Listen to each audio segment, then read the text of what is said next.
Good evening and welcome to News 9. I'm Nolan Pinto. Now, it was supposed to be a day of happiness for DVS and his family as his son got engaged.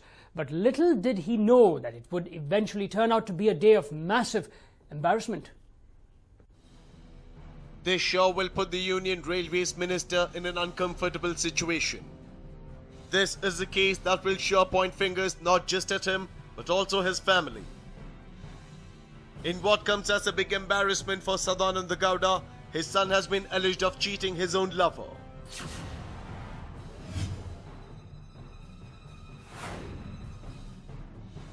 Meet Karthik Gowda. He's Sadananda Gowda's son. Now meet Maitri Gowda, the one who is alleging that she has been meted out injustice.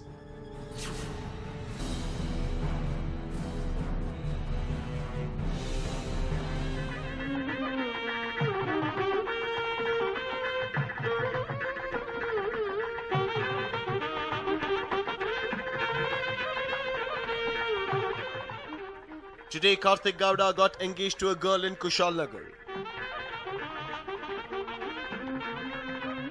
She is Swati Gowda. It was supposed to be a day of happiness, but this very day when he got engaged, Karthik has had to face a massive allegation. So what is Maitri Gowda alleging? Karthik and I were in love. We have even been married. Let's hear it from Maitri herself. Mangaluru ಮನೆಗೆ ಭೇಟಿ ಮಾಡಿದ್ವಿ ನಾವು personal ಆಗಿ. ಅದಾದ್ಮೇಲೆ ಅವ್ರ ಬೆಂಗಳೂರು ಮನೆಯಲ್ಲೂ ಭೇಟಿ ಮಾಡಿದ್ವಿ. ಅದಾದ್ಮೇಲೆ ಅವ್ರ ಮನೆಗೆ ಹೋದಾಗ ಮಮ್ಮಿ ಡ್ಯಾಡಿ ಇರ್ಲಿಲ್ಲ, ಎಲ್ಲೋ ಆಚೆ ಹೋಗಿದ್ರು. ಅವ್ರ ಕೆಲ್ಸದವರು ಡ್ರೈವರ್ಸ್ ಎಲ್ಲರೂ ಇದ್ರು ಮನೆಯಲ್ಲಿ. ಅವ್ರ ತಂದೆ ತಾಯಿ ನಾನು ಭೇಟಿ ಮಾಡಿಲ್ಲ. ಬಟ್ ನಾನು ಈಗ ಈ ತಿಂಗಳು 11th ಹೋಗಿ ಅವ್ರ ತಾಯಿ ಹತ್ರ ನಾನು ಈ ವಿಷಯ ಮಾತಾಡಿದ್ದೆ. ಕಾರ್ತಿಕ್, ನಾನು ಇಷ್ಟಪಡ್ತೀನಿ ಆಂಟಿ, ಆಲ್ರೆಡಿ ನಮಗ್ ಮದ್ವೆ ಆಗಿದೆ, ದಯವಿಟ್ಟು ಒಪ್ಕೊಂಡ್ ಮದ್ವೆ ಮಾಡ್ಕೊಡಿ ಅಂತ. ಅದಕ್ಕೆ ಅವ್ರು ನೀವ್ ಮದ್ವೆ ಮಾಡ್ಕೊಂಡ್ರೆ ಹೆಂಗೆ, ನಾವು ಒಪ್ಕೊಳಕ್ ಆಗತ್ತಾ, ನಾವು ದೊಡ್ಡವರು ಅಂತ ಇರೋದು ಯಾಕೆ, ಅದು ತುಂಬಾ ಬೈದ್ರು ಅವರು. ಜಾತಕ ಎಲ್ಲ ಸರಿಯಾಗಿ ಬರ್ಬೇಕದು, ಸುಮ್ನೆ ಮಾಡಕ್ ಆಗಲ್ಲ ಅಂತ. ಅದಕ್ಕೆ ನಂದು ಒಂದು 33 ಬರತ್ತೆ ಆಂಟಿ, ಜಾತಕ ಎಲ್ಲ ನಾನು ನೋಡ್ತಿದ್ದೆ ಮುಂಚೆನೆ ಅಂತ ಹೇಳಿದೆ. ಅದಕ್ಕೆ ಇಲ್ಲ, ಅವ್ನು ನನ್ಗೆ 6 ವರ್ಷದಿಂದನೇ ಬೇರೆ ಹುಡುಗಿ ಜೊತೆಗೆ ನಾವು ನಮ್ ರಿಲೇಷನ್ ಅಣ್ಣನ್ ಮಗನ್ ಜೊತೆಗೆ ಅದ್ರ ಜೊತೆಗೆ ಫಿಕ್ಸ್ ಮಾಡಿದೀವಿ ಮದ್ವೆ. ಅದು ಇದೆಲ್ಲ ಆಗಲ್ಲ, ಸುಮ್ನೆ ನಿನ್ ಕೆಲ್ಸ ನೀನ್ ನೋಡ್ಕೊಂಡು ಹೋಗು, ಬೇರೆ ಯಾವ್ದಾರು ಹುಡ್ಗನ್ ತೋರ್ಸಿದ್ರೆ ನಿನ್ ಮದ್ವೆ ಮಾಡ್ಕೊ ಹೋಗಿ ಅಂತ ಅವರು ಹೇಳುದು. ನನ್ ತುಂಬಾ ಪ್ರೀತಿ ಮಾಡ್ತಾ ಇದ್ದ, ಪ್ರಾಣಕ್ಕಿನ್ನ ಹೆಚ್ಚಾಗಿ ಅಂತ ಹೇಳ್ಬೋದು. ಅಷ್ಟೊಂದು ನಾನ್ ಅವನ್ನ ಇಷ್ಟಪಡ್ತಾ ಇದ್ದೀನಿ ಅಂತಂದ್ರೆ ಅವ್ನ್ ನನ್ ಮೇಲೆ ನನ್ಗಿನ್ನ ಜಾಸ್ತಿ ಪ್ರೀತಿ ತೋರ್ಸಿದ್ರೇನೆ ಅವನ್ ಮೇಲೆ ನನಗ್ ಪ್ರೀತಿ ಬರಕ್ ಸಾಧ್ಯ. ಅಷ್ಟೊಂದ್ ನನ್ಗೆ ಪ್ರೀತಿ ಮಾಡಿ ನಂಬಿಸಿ ಯಾವಾಗ್ಲೂ ನಾನು ಎತ್ಕೊಂಡೇ ಓಡಾಡ್ತಾ ಇದ್ದ. ಆಮೇಲೆ ಅವನಷ್ಟು ಪೊಸೆಸಿವ್ ಆಗಿರೋದು, ನನ್ ಲೈಫ್ ಲಾಂಗ್ ನಿನ್ ಬೇಕು, ನಿನ್ ಜೊತೆನೆ ಇರ್ಬೇಕು ನಾನು ಅಂತ ಹೇಳೋದು, ಈ ಮಾತುಗಳೆಲ್ಲ ನನ್ಗೆ ನಿಜವಾಗ್ಲೂ ಅವ್ನ್ ನನ್ನ ಬಿಡಲ್ಲ, ನಾನು ನಿಜವಾಗ್ಲೂ ಹಾರ್ಡ್ಲಿ ಲವ್ ಮಾಡ್ತಿದ್ದಾನೆ ಅಂತ ಅವನ ಮೇಲೆ ನಂಬಿಕೆ ಬರೋ ತರ ಮಾಡ್ದ. ನಾವ್ ಚೆನ್ನಾಗೇ ಇದ್ವಿ, ತುಂಬಾನೇ ಪ್ರೀತಿ ಮಾಡ್ತಿದ್ದ ಅವನು, ನಾನು ಪ್ರೀತಿ ಮಾಡ್ತಾ ಇದ್ದೆ. ಮನೇಲೆಲ್ಲ ಒಪ್ಪಿಸ್ತೀನಿ, ಮದ್ವೆ ಮಾಡ್ಕೊಳ್ತೀನಿ, ಮದ್ವೆ ಆಗೋಣ, ಎಲ್ಲ ಪಬ್ಲಿಕ್ ಗೊತ್ತಾಗಂಗ್ ಮದ್ವೆ ಆಗೋಣ, ಒಪ್ಪಿಸ್ತೀನಿ ನಾನು ಅಂತ ಹೇಳ್ತಿದ್ದ. ತುಂಬಾ ಪ್ರೀತಿ ಇತ್ತು ಅವ್ನ್ ನನ್ಗೆ. ಅಷ್ಟೊಂದ್ ಪ್ರೀತಿ ತೋರ್ಸ್ತಾ ಇದ್ದಿದ್ರಿಂದಾನೇ ನಾನು ಅವನ್ನ ಹಚ್ಕೊಳ್ಳೋದಕ್ಕಾಗ್ಲಿ ನಂಬ್ಲಿಕ್ಕಾಗ್ಲಿ ಸಾಧ್ಯ ಆಯ್ತು. ಬಿಕಾಸ್ ನಾನು ಯಾವಾಗ್ಲೂ ಹೇಳ್ತಿದ್ದ, ನಾನು ಯಾರು ಹುಡುಗರ್ನು ನಂಬಲ್ಲ, ನಾನು ಯಾರು ನಂಬಲ್ಲ, ನನ್ ಕೆಲ್ಸ ಆಯ್ತು, ನಾನಾಯ್ತು, ಅದೇ ತರ ಇರೋದು ನಾನು ಮುಂಚೆಯಿಂದ ಚಿಕ್ಕದ್ರಿಂದ. ಸೊ ನಂಗೆ ಇದೆಲ್ಲ ಏನು ಸರಿ ಹೋಗಲ್ಲ ಅನ್ಸುತ್ತೆ, ಬೇಡ, ಫಸ್ಟ್ ಮನೆಯವ್ರು ಮಾತಾಡ್ಬೇಕು, ಆಮೇಲಿಂದ ನಾವು ಬೇಕಂದ್ರೆ ಮದ್ವೆದು ಎಲ್ಲ ಮಾತಾಡ್ಬೋದು ಅಂತ. ಅದಕ್ಕೆ ಅವನು ಇಲ್ಲ, ನಾವಿಬ್ರು ಒಬ್ರಿಗೊಬ್ರು ಫಸ್ಟ್ ಅರ್ಥ ಮಾಡ್ಕೋಬೇಕು, ಆಮೇಲಿಂದ ಮನೆಯವ್ರಿಗೆ ಒಪ್ಪಿಸಿ ಮದುವೆ ಮಾಡ್ಕೊಳ್ಳೋಣ ಅಂತ ಹೇಳ್ತಾ ಇದ್ದ. ಈ ವಿಚಾರ ಅವನ್ ಫ್ರೆಂಡ್ಸಿಗೆ ಎಲ್ಲರಿಗೂ ಆಲ್ಮೋಸ್ಟ್ ಗೊತ್ತಿತ್ತು, ನನ್ ಫ್ರೆಂಡ್ಸಿಗೆ ಒಂದಷ್ಟು ಚೆನ್ನಾಗಿ ಗೊತ್ತಿತ್ತು ಅಷ್ಟೇ. ಬಟ್ ಅವ್ನ್ ನನ್ನ ಹತ್ರ ಪ್ರಾಮಿಸ್ ತಗೊಂಡಿದ್ದ, ನಂಗೆ ಯಾರಿಗೂ ಹೇಳ್ಬೇಡ ನಾವ್ ಮದ್ವೆ ಆಗಿರೋ ವಿಷಯ, ನನಗೆ ಇವಾಗ ಏನೋ ನಂದೊಂದು ಪ್ರಾಜೆಕ್ಟ್ ನಡೀತಾ ಇದೆ, 3 years ಬೇಕಾದ್ರೆ ಕಂಪ್ಲೀಟ್ ಆಗಕ್ಕೆ, ಅದಾಗಿದ ತಕ್ಷಣ ನಾವಿಬ್ರು ಮದುವೆ ಮಾಡ್ಕೊಳ್ಳೋಣ ಅಂತ ಹೇಳಿದ್ದ. ಪ್ರೀಸಕ್ ಶುರು ಮಾಡಿದ್ಮೇಲೆ ಅವನು ನನ್ನೆಲ್ಲ ಮೀಟ್ ಮಾಡ್ತಿದ್ದು, ಮಾತಾಡ್ತಿದ್ದು, ತುಂಬಾ ವಿಷಯಗಳು ನನ್ನ ಹತ್ರ ಶೇರ್ ಮಾಡ್ತಾ ಇದ್ದ. ಎಲ್ಲ ಪ್ರತಿದಿನ ಏನ್ ಮಾಡ್ದೆ, ಏನ್ ಬಿಟ್ಟೆ ಎಲ್ಲ ಹೇಳ್ತಾ ಇದ್ದ. ಆಮೇಲೆ ತುಂಬಾ ಪೊಸೆಸಿವ್ ಆಗಿದ್ದಿದ್ರಿಂದ ನಾನು ನಿಜವಾಗ್ಲೂ ತುಂಬಾ ಪ್ರೀತಿ ಮಾಡ್ತಿದ್ದಾನೆ, ಒಳ್ಳೆ ಹುಡುಗ ಇದ್ದಾನೆ. ಯಾಕಂದ್ರೆ ನನ್ನ ಸ್ನೇಹಿತನು ಪರಿಚಯ ಮಾಡೋಕ್ ಮುಂಚೆ ಒಳ್ಳೆಯವ್ರು ಅಂತ ಹೇಳಿದ್ರು. ಎಲ್ಲರೂ ಆಲ್ಮೋಸ್ಟ್ ಅವ್ನ ಬಗ್ಗೆ, ಅವ್ರ ಫ್ಯಾಮಿಲಿ ಬಗ್ಗೆ ಒಳ್ಳೆಯವ್ರು ಅಂತಾನೆ ಹೇಳಿದ್ರು.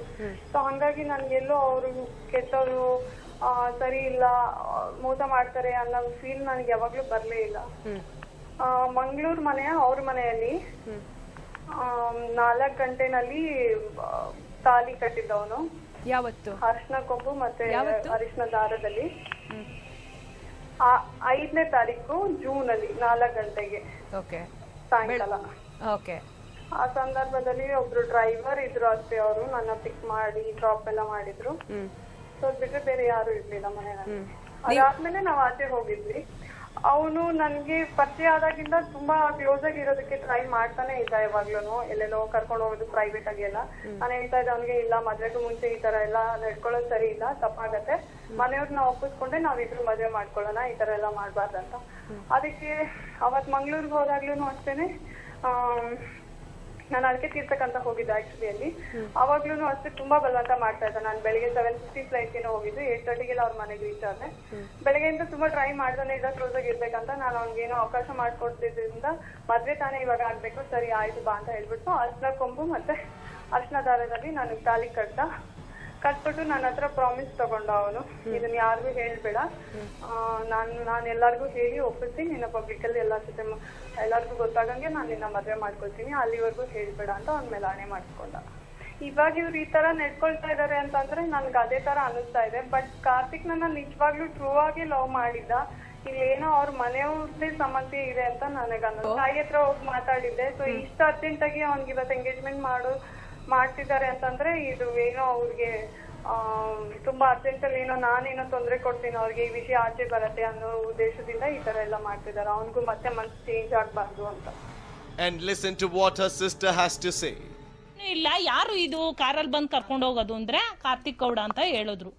ಯಾರು ಅವರು ಅಂದ್ರೆ ಮದ್ವೆ ಆಗ್ತಾನೆ ಅವನು, ನಮ್ಮ ಫ್ರೆಂಡ್ಸ್ಗಳಿಗೆಲ್ಲ, ಅವ್ರ ಫ್ರೆಂಡ್ಸು ನನ್ನ ಫ್ರೆಂಡ್ಸ್ಗೆಲ್ಲ ನಾನು ಈ ಹುಡುಗಿನ ಮದ್ವೆ ಆಗ್ತೀನಿ ಅಂತ ತೋರಿಸಿದಾರಂತೆ.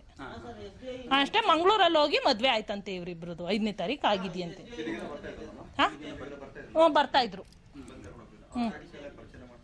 ಪರಿಚಯ ನಮಗ್ ಗೊತ್ತಿಲ್ಲ, ಫ್ರೆಂಡ್ಸ್ಗೆಲ್ಲ ಹೊರಗಡೆ ಪರಿಚಯ ಮಾಡಿಸಿದ್ದಾರೆ, ನಾನು ಈ ಹುಡುಗಿನ ಮದ್ವೆ ಆಗ್ತೀನಿ ಅಂತ ಅಷ್ಟೇ.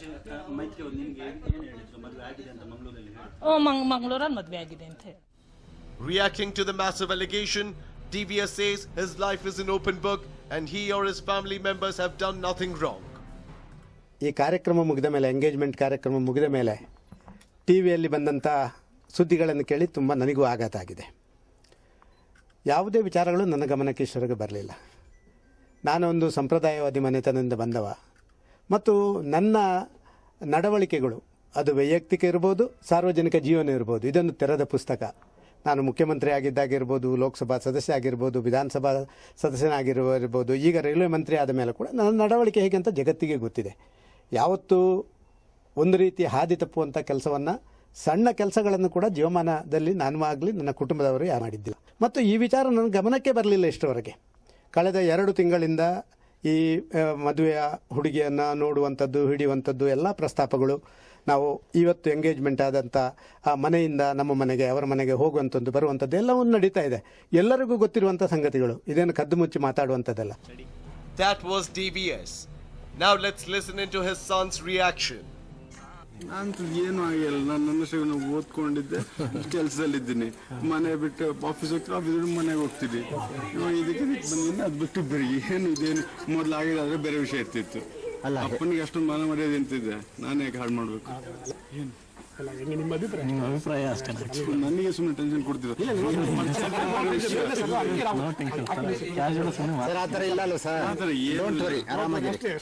ಏನ್ ಮಾಡ್ತಾರೆ ಇವಾಗ, ಏನ್ ಮಾಡ್ತಾರೆ?